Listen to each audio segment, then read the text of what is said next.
विजयनगर में गंगू नाम का व्यक्ति रहता था। उसके बारे में कहा जाता था कि वह बद्धा ही मनहूस है और जो सुबह सुबह उसकी शक्ल देख ले उसे खाना भी नसीब नहीं होता। धीरे धीरे यह बात पूरे विजयनगर में फैल गई और महाराज कृष्णदेव राय को भी इसके बारे में पता चला।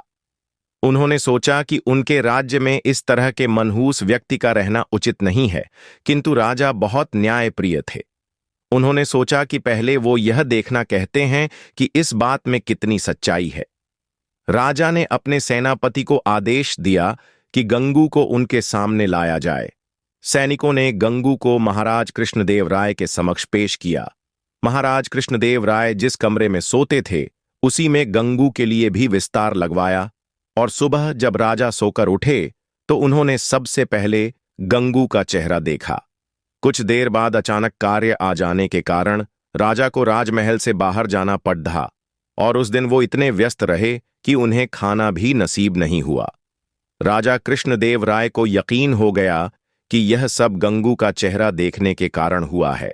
राजा ने सोचा, जब इस व्यक्ति के कारण मुझे भोजन नसीब नहीं हुआ तो शहर के दूसरे लोगों के साथ क्या होता होगा। गुस्से में राजा कृष्णदेव राय ने गंगू को फांसी पर टांगने का आदेश दिया। यह बात पूरे राज्य में फैल गई कि कल गंगू को फांसी दी जाएगी।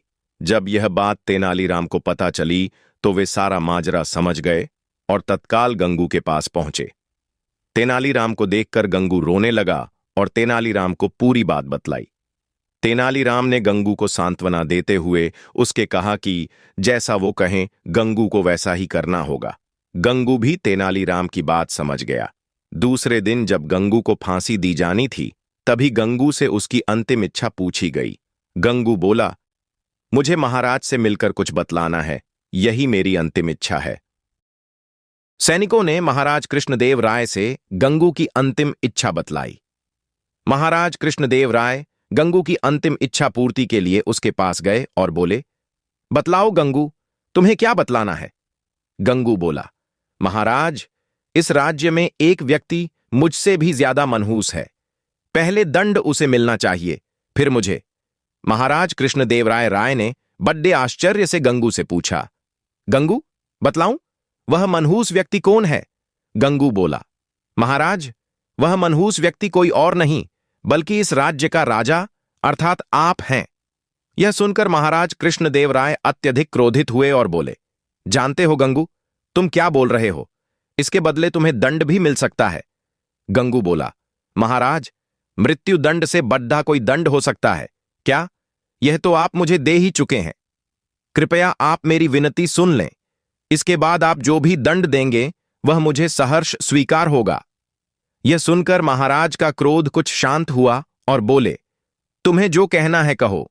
गंगू बोला, महाराज, कल सुबह जब आपने मेरा चेहरा देखा तब आपको दिन भर भोजन नहीं मिला, तब आपने मुझे मनहूस समझकर मृत्यु दंड दे दिया। ठीक उसी समय कल सुबह मैंने भी आपका चेहरा देखा था और मुझे फांसी की सजा मिल गई, मतलब आप मुझसे भी ज्यादा मनहूस हुए।